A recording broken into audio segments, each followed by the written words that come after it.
Barcelona is genuinely bilingual. Spanish runs the mechanics of the city, but the cultural pulse in the small squares is Catalan. You can survive as a tourist with zero preparation, but to actually live here, the requirements change. If you are moving here with only a few months to prepare, you have a choice. Do you try to cram Spanish? Do you attempt to learn Catalan? Or just rely on English? We aren't going to debate which language is better in a vacuum. Instead, we're going to map out the exact minimum effective dose of language you need to reach your specific goals. It comes down to aligning your language prep with how long you plan to stay and exactly which neighborhood you want to call home. Get that calibration right and you integrate smoothly. Get it wrong and you're stuck as a permanent outsider. The first trap most arrivals fall into is trusting their language app streak. You land feeling confident, but your first interaction at a coffee shop reveals how much you actually missed. The issue is speed and elision. Locals here speak fast. They drop syllables. A bartender will offer to run a tab in a single, rapid breath that classroom audio simply never prepares you for. Then there's the accent. Barcelona Spanish is heavily influenced by Catalan phonology. The intonation rises in ways that feel unexpected if you learn Spanish by listening to speakers from Mexico or Colombia. Traditional apps teach you a sterile, isolated version of the language. They don't prepare you for the fast-paced, code-switched reality of the Barcelona streets. This decision tree maps out your required language input based on how long you intend to stay. Let's look at the first path, the 0 to 1 month timeline. Your required language input here is 0. You can navigate this entire phase relying strictly on English, reading menus with pictures, and pointing at what you want. Because the city's infrastructure is built to handle millions of international visitors, you will easily navigate areas like the beachfront or Los Ramblas without saying a single word of Spanish. The trade-off for that convenience is total.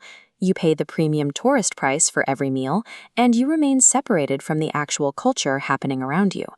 If you are here for a 5-day vacation, that is a perfectly fine strategy. If you are trying to stay for 5 months, it is a recipe for isolation. Now we look at the next branch on our tree, the 1 to 12 month stay, or the functional expat route. To make this work, you need a baseline of about 100 to 200 phrases of survival Spanish. That covers basic numbers, asking for directions, and standard greetings. You specifically need to learn the local bar register.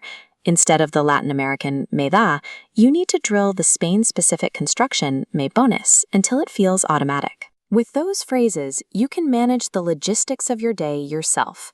You'll be able to navigate the grocery store, order at the local market, and handle public transit without needing an English-speaking backup. The ultimate test for this level of Spanish happens when you visit your CAP, the Public Primary Care Center.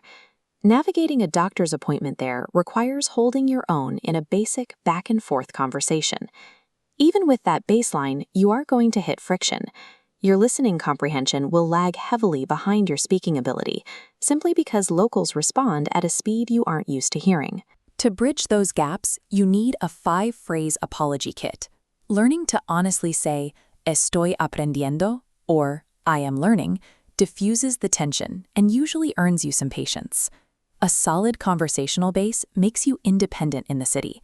Just accept that in fast-paced social settings, you are still going to miss many of the details. Finally, we look at the longest branch on the tree, staying for more than a year. This is the local integrator route. The minimum effort required here shifts. You need to memorize what I call the Catalan Core 20. This is a short list of basic pleasantries, thank yous, and apologies in the local language. The return on this small investment is significant. Dropping a simple bon dia or si us plau in a neighborhood cafe produces an immediate, visible warmth that perfect Spanish rarely achieves. For real integration, you have to go deeper.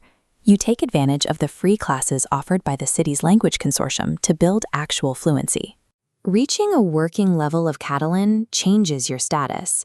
You stop being another passing expat and become a recognized member of the neighborhood. The trade-off is the time commitment required to study a regional language, along with the mental fatigue of trying to follow conversations that switch between Spanish and Catalan mid-sentence. Use Spanish to navigate the systems of the city, and use Catalan to join the life of the neighborhood. All of these language needs change depending on exactly where you drop your bags. Your specific neighborhood multiplies or minimizes what's required of you. If you rent an apartment in the center, like in the example or the Gothic quarter, you are in an international zone. Conversational Spanish is all you will ever practically need there. But if you move up into Gràcia or Sarrià, the environment shifts. The families at the school gates and the local shop owners default heavily to Catalan. Then there are transition zones like El Born and Poblenou. They are international enough that Spanish works everywhere, but local enough that using a few Catalan phrases proves you are paying attention. Picking a central hub gives you immediate convenience. Picking a deeply local neighborhood demands more linguistic effort, but it pays out in actual cultural immersion. This scorecard compares the tourist, expat, and local integrator paths across prep time, language focus, and ideal neighborhoods. For a summer visit, rely on English. For a one-year lease, drill your Spanish.